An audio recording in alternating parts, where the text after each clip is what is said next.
Pasuma bara jẹ́ gidigidi níbi ìsìnkú ìyá rẹ̀. Lóòótọ́ ni wọ́n máa ń sọ pé ọkùnrin làdá àti pé akọ igi kì í ṣoje, àmọ́ ọ̀rọ̀ yìí ò rí bẹ́ẹ̀ fún ìlúmọ̀ọ́ká òǹkọrin fújì ilẹ̀ wa nì Wàsíù Ajíbọ́lá Àlàbí Ọdẹ́tọ́lá táwọn èèyàn mọ̀ sí Pasuma tàbí Paso, pẹ̀lú bó ṣe bú sẹ́kún gbaragada tó sì fi ìmọ̀lára àti ẹ̀dùn ọkàn rẹ̀ hàn lásìkò tí wọ́n sìnkú ìyá rẹ̀ Alhaja Adijatu Kubura Ọdẹ́tọ́lá tí òǹkọrin náà fẹ́ràn láti máa pè ní ìyàwó ànábì. Ṣé ìyá ni wúrà? Ìrọ̀lẹ́ ọjọ́bọ̀ tọ́sídẹ̀ẹ́ ọjọ́ 6 oṣù kẹrin ọdún yìí ni ìyá Pasuma mí èémí ìkẹyìn tí wúrà ọlá bàjẹ́. Kò sì pẹ́ lẹ́yìn náà ni ọmọ rẹ̀ yìí gbé ìkéde nípa ikú màmá rẹ̀ ọ̀hún sórí ìkànnì Instagram rẹ̀ táwọn olólùfẹ́ rẹ̀ àtàwọn olórin ẹlẹgbẹ́ rẹ̀ sì ń bá a dárò. Bí wọ́n ṣe ń ṣàdúrà fún òkú ni wọ́n ń ṣàdúrà fóun náà. Yorùbá bọ̀ wọ́n ní ilẹ̀ lóore òkú, àti pé gẹ́gẹ́ bí ìlànà ẹ̀sìn mùsùlùmí tí olóògbé ìyá àtọmọ rẹ̀ ń ṣe, òwúrọ̀ ọjọ́ kejì ọjọ́ ẹtì Friday ọjọ́ keje oṣù kẹrin ni ètò ìsìnkú náà ti wáyé lẹ́kọ̀ọ́. Ní nǹkan bí aago 6 ààbọ̀ òwúrọ̀ ni wọ́n ti ṣe òkú náà lọ́jọ́ tí wọ́n sì ti wé e láṣọ funfun. Wọ́n tún fokùn dì í gẹ́gẹ́ bí ìlànà ìsìnkú ìsìláàmù.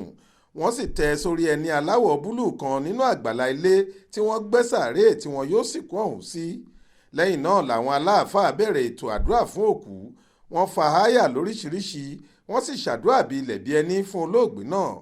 Ẹ̀ẹ̀mẹwàá làwọn èèyàn pàtàkì tó wá bá Àlàbí Pasuma kẹ́dùn ń ṣe àmì sí àdúrà ọ̀hún. Nígbà tó yá, wọ́n palẹ̀ òkú náà mọ́, wọ́n sì gbé e sínú sàréè tí wọ́n gbẹ́. Lẹ́yìn èyí, àwọn aláàfáà tún ṣe wáàsí nípa àtúbọ̀tán òkú, wọ́n sì ṣàdúrà lọ́pọ̀lọpọ̀ pé kọ́lọ́run ṣàánú fáwọn ọmọ tí òkú náà fi sílẹ̀ àti pé kí òkú náà bá ìyọ́nú àti àforíjì Ọlọ́run pàdé. Wọ́n ní gbogbo ayé ló mọ̀ pé ìyá Paso ní òṣùpá àti ògo Paso. Wọ́n ṣàdúrà kí ikú màmá yìí má ṣe jẹ́ kí ìràwọ̀ ọkùnrin náà rilẹ̀. Lẹ́yìn tí wọ́n ti ka fátíà tán ni wọ́n ké sáwọn ọmọ òkú àtàwọn mọ̀lẹ́bí láti fẹ́rúfẹ́rú kí wọ́n sì fi yèèpẹ̀ fún yèèpẹ̀. Bó tiẹ̀ jẹ́ pé Pasuma tó wọṣọ gíní aláwọ̀ búlù fẹ́rẹ́fẹ́ kan pẹ̀lú fìlà funfun kíniwín lórí rẹ̀ fẹ́ ṣọkàn akin pẹ̀lú bó ṣe ṣojú fúrú nínú gíláàsì tó wọ̀ sójú nígbà tí ọmọlókù tó jẹ́ ẹyin lójú màmá rẹ̀ yìí bẹ̀rẹ̀ láti bu yèèpẹ̀ tirẹ̀. Kò ṣeé ṣe fún un láti mú kinní ọ̀hún mọ́ra mọ́. Àlàbí bú sẹ́kún gbaragada ni. Bí Pasuma ṣe bọkùnrin jẹ́ náà ló tún mú káwọn míì bẹ̀rẹ̀ sí sunkún. Bẹ́ẹ̀ lọ̀gọ̀rọ̀ àwọn olólùfẹ́ ọ̀gá ńlá fújì yìí gẹ́gẹ́ bó ṣe máa ń pe ara ẹ̀ súnmọ́, wọ́n fà á mọ́ra, wọ́n sì ń rẹ̀ lẹ́kún. Wọ́n ní kó mú un mọ́ra, kó ṣọkàn akin, bẹ́ẹ̀ ni wọ́n ṣàdúrà fún un. Bí wọ́n ṣe ń kúrò létí sàréè náà làwọn géńdé tó mú ṣọ́bìrì lọ́wọ́ ti bẹ̀rẹ̀ sí kọlẹ̀ bo kúbúrẹ́ olórúkọ ìyàwó ànábì yìí tí wọ́n sì sìnkú rẹ̀ gẹ́gẹ́ bí ìlànà wọn. Láì fi ti àsìkò àwẹ̀ tí ìṣẹ̀lẹ̀ náà wáyé ṣe, ọ̀gọ̀rọ̀ àwọn òṣèré tíátà àtàwọn olólùfẹ́ Pasuma ni wọ́n ṣàbẹ̀wò ìbánikẹ́dùn sọ́kùnrin náà tí wọ́n sì pèsè síbi ètò ìsìnkú tó wáyé ọ̀hún.